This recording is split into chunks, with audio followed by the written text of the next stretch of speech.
It's been a long day. I need to rest soon. All's well that ends not as bad as it could have.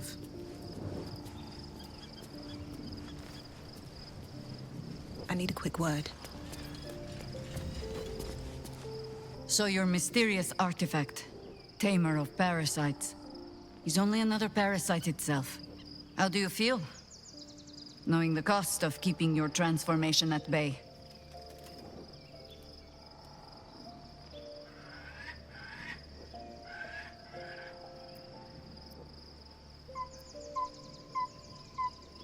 Still is, probably. Along with a tadpole that, lest we forget, is just waiting for a chance to split your skull. Illithids are monstrous creatures. But in the end, they are only that. Creatures. And if it can, a parasite will keep its host fat, happy, and safe. Until it is finished feeding, at least. Am I comforting you? I am not comforting myself. Use the Emperor as it would use you. Or discard it. My days of doubting you are done.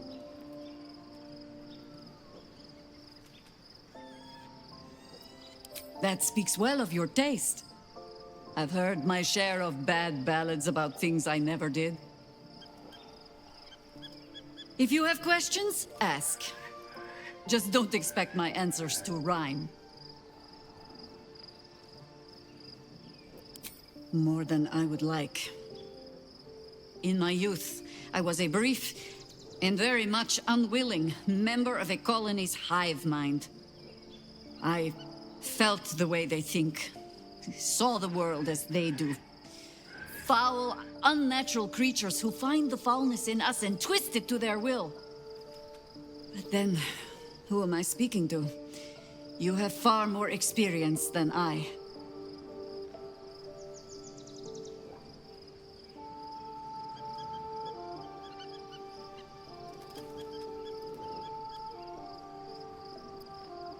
I believe you. You remind me of another I knew, marked by forces beyond their control.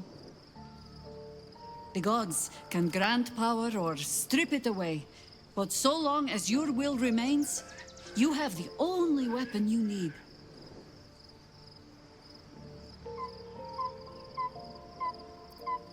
Ask it. It was Baal alone we faced in our time. And, bad as that was, he had no elder brain for a lapdog then.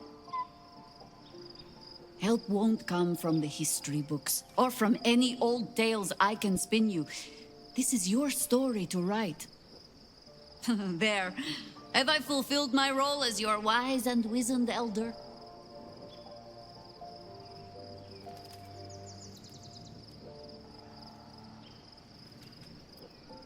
Don't tell me which. Against all life experience, I will choose to assume the best.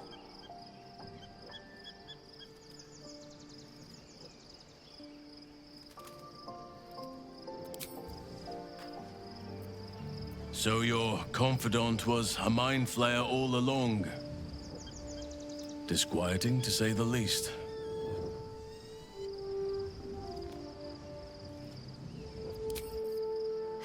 Have to keep going.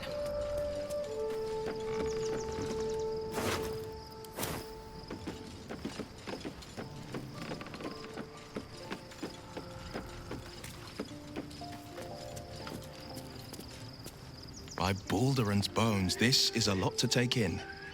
Let's see if I've got this right. 1, we've been carrying a mind flayer around with us this whole time. 2, it's been appearing as someone else in our dreams, cajoling us to embrace our new illithid talents. 3, the mind flayer's been siphoning a Githyanki prisoner's powers to shield us from the Absolute's voice. Did I miss anything?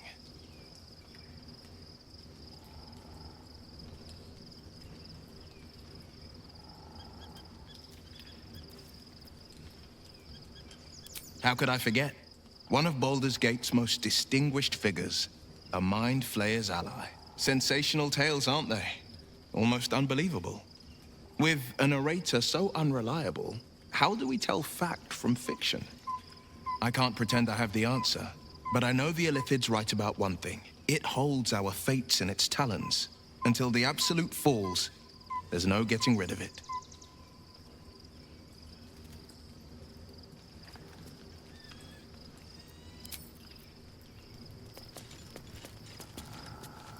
Orpheus, Gith's only son. He lives. It is not the Geich visitor that Vlaakith would destroy and Voss would set free. It is Orpheus, the blood of the mother, the prince of the comet.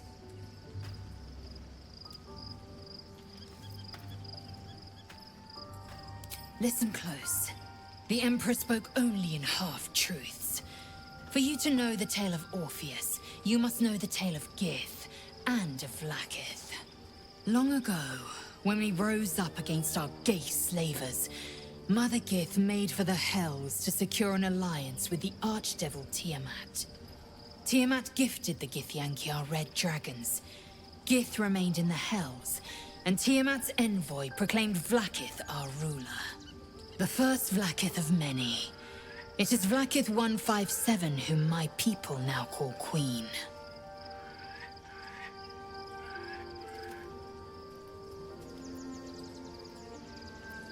Yes. Our current queen has claimed undeath and reigned for 1,000 years. But it was the first whom Orpheus tried to slay. Orpheus is Gith's only son. He led his mother's own honor guard in a coup against Vlaakith I. It was Kithrak Voss himself who slayed the prince in vicious battle. Or so the Varshas teach us. Yet the Prince of the Comet's been with us, subdued by that repugnant Illithid. Should Orpheus go free, he would tear Vlaakith's empire to pieces and build new glory from the scraps.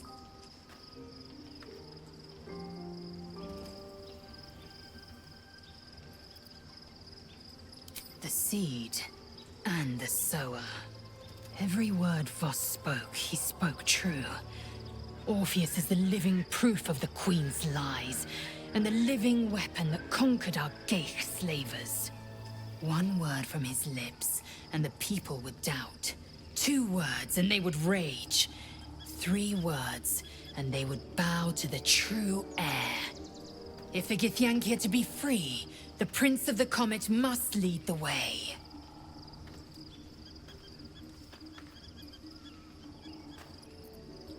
What about him?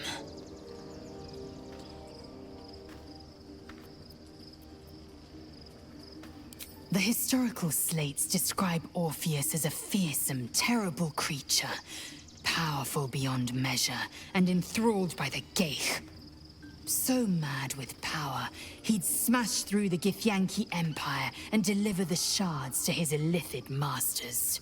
And glowing with such psionic force that he and his red dragon blazed a trail through the skies. A lethal comet careening towards my people. Lies, of course. Vlaakith spread a false image of Orpheus as monstrous betrayer, and her knights as the butchers who sliced him through.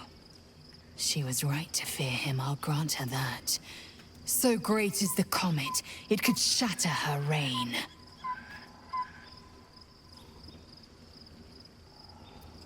The Emperor may be loathsome, but it's right. Orpheus can disrupt a Geich hive mind. A talent like that makes the Prince a powerful shield and a powerful weapon. Why destroy a weapon like that, when you can contain it in a relic and keep it for yourself? A weapon is only an asset for as long as it isn't pointed at you. The means of Vlaakith's own end has been ripped away from her. Better to have Orpheus killed than to risk his escape.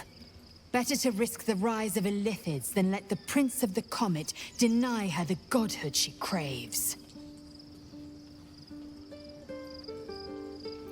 Orpheus is honor guard, loyal to the end.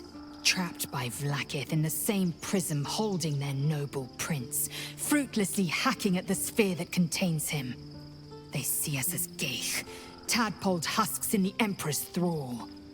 I regret their deaths, but I pledge to live as they perished, in the service of Gith's son. Very well.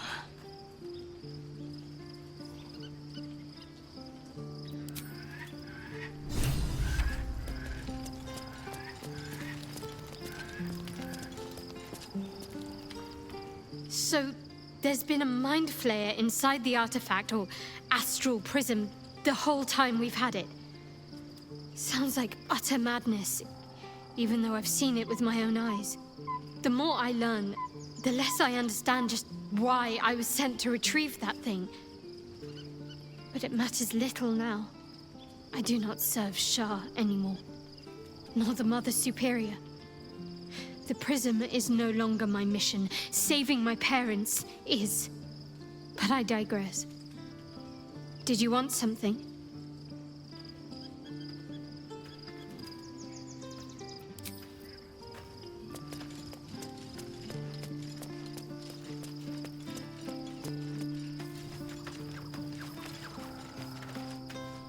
Hey, soldier.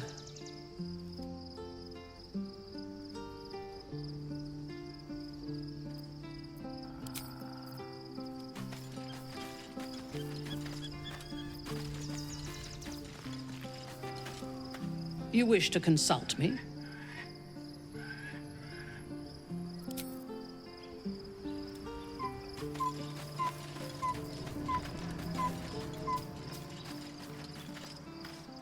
Oh, quite the rug pull, eh? A mind flayer manipulating us this whole time.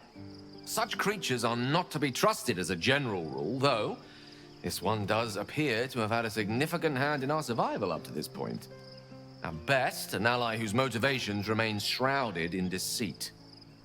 We should be wary of what such an alliance may cost us.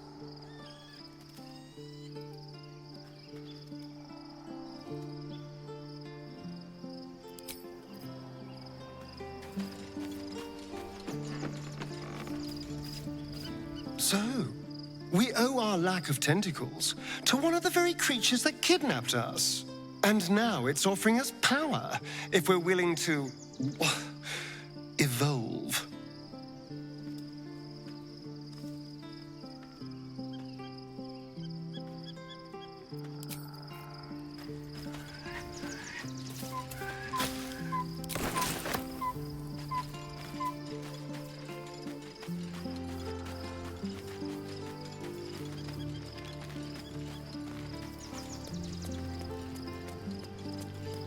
I'll give it a shot.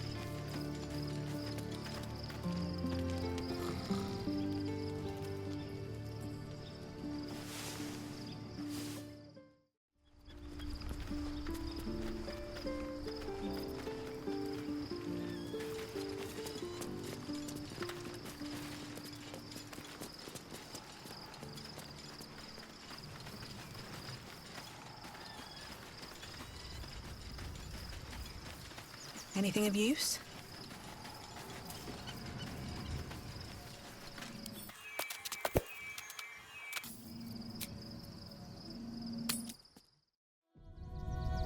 We must find where Gortash and Orin have established themselves, and take their nether stones.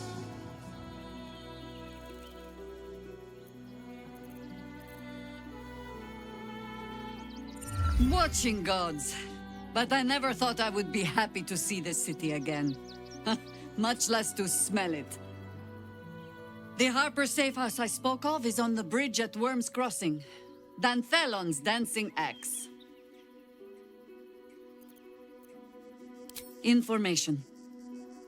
The Chosen have a head start on us. I'd like to know what they've done with it.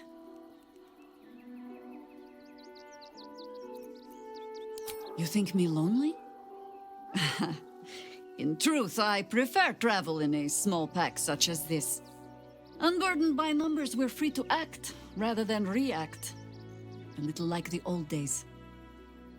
With allies, every bit as peculiar. Give or take a few tadpoles.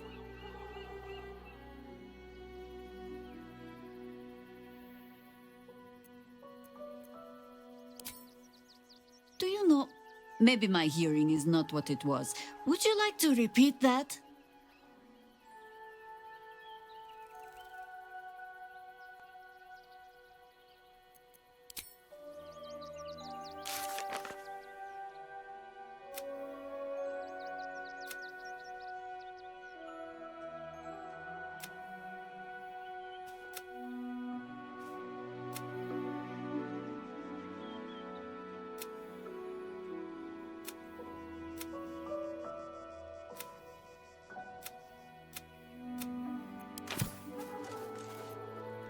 The next urchin that tries to pick my pocket will lose its hand.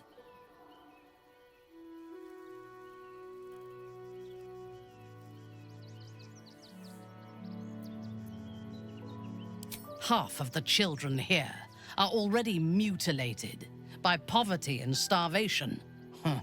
I am reminded of the Brerin, the stench streets of Menzoberranzan, where the sick and the outlawed make their homes. Despite the destitution, there is profit and opportunity to be found in such places, if one is willing to wade through the squalor.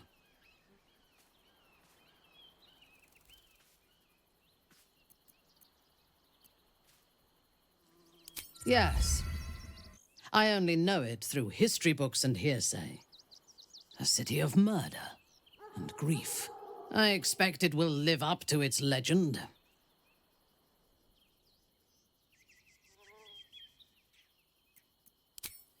From the still, dark waters of Lake Donegarten to the black academies of Tierbresh, it is a city of wonders and terror. But it is not my home anymore. If I were to return, I would be denied all of its wonders and shown only the terror.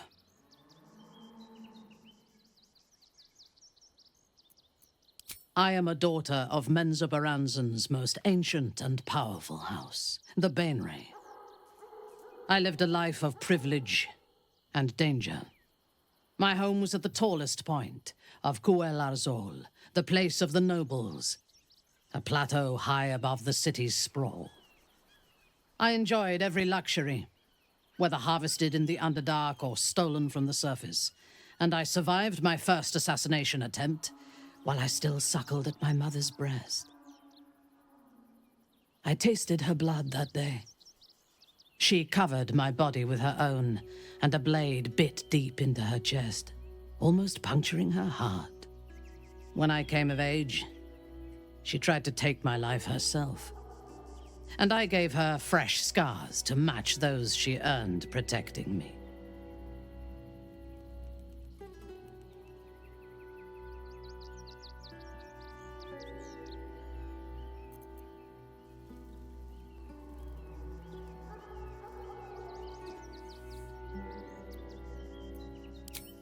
She taught me to be resilient and to guard my heart from those who cannot be trusted, literally and figuratively.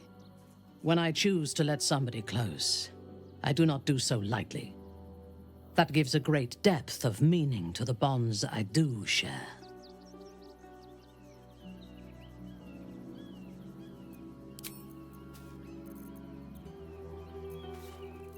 Worm's Crossing, the gaping maw of the city. Nature has little control over what happens beyond that bridge.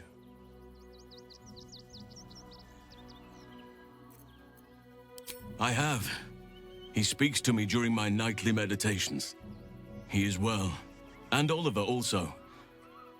At times they are one, and at others they divide. Easier for playing, perhaps.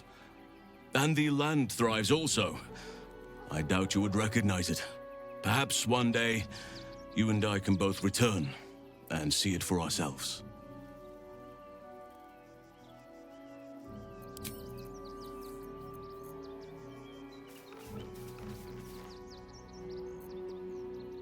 Worm's Crossing. We could be inside the city walls before long. And I could be back where this all started.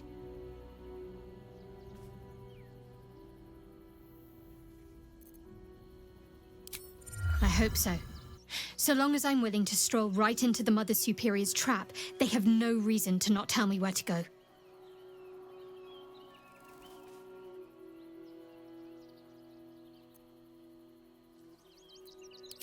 If by warm you perhaps mean a flaming arrow, I doubt they'll attack in public.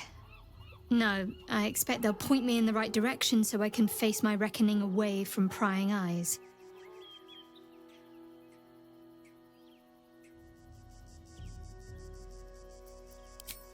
Worm's Crossing is a choke point.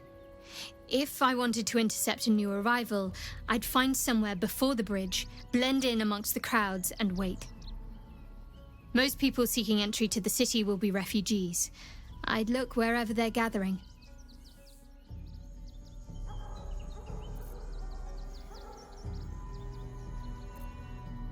Civilization beckons at last. It's no Waterdeep, but Baldur's Gate is a respectable runner-up. Or at least a close third.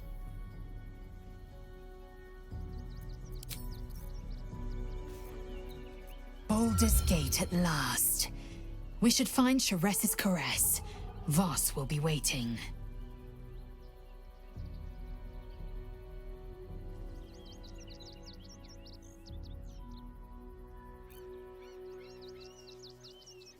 The air grows ever warmer, the hum of life within it louder.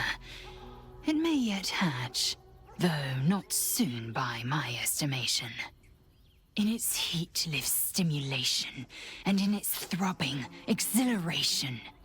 An effigy of Githyanki future, incubated inside a fragile shell.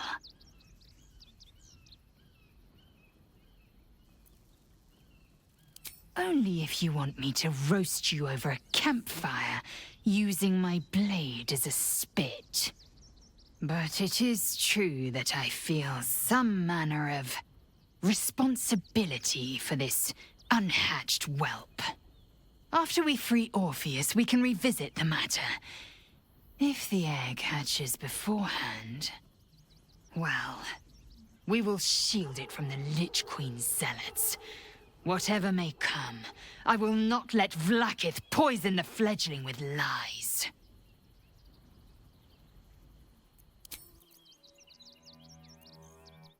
Worm's Crossing, the welcome mat of Baldur's Gate. This is it. I'm almost home.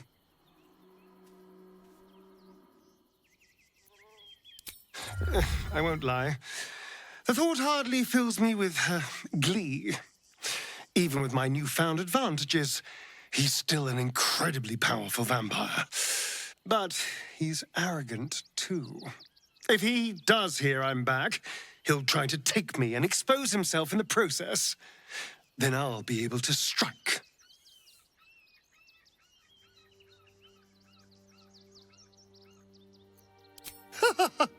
Neither will I, darling. At least I hope you'll come along for the show. But regardless, the plan is simple. Find him, stop him from gaining almighty power, and then really enjoy killing him.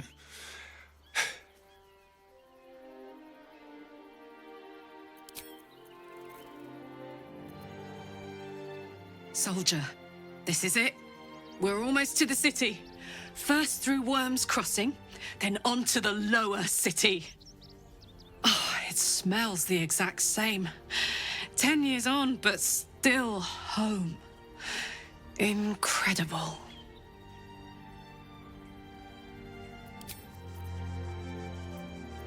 Incredible to be back. My home.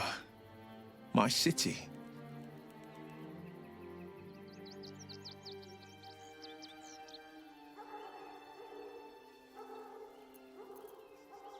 Baldur's Gate is where I first raised a glass in toast at the tender age of 14 and got so tipsy from wine, I puked in Dillard Portier's bushes. It's where the flaming fist chased me after I'd stolen a peach from a cart in the Wide. I got a good chewing out over it too. It's where my father taught me to hold a rapier, to read books of law, to know right from wrong. It's been 7 years since I left.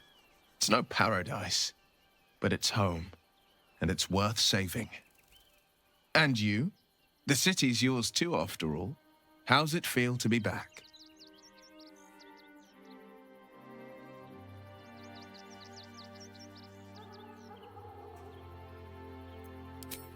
Wonderful, isn't it? Torril's history is written within our city's walls. Expeditions to the continent of Mastika gather in the harbor. The Church of Gon displays its most priceless treasures in the High House of Wonders.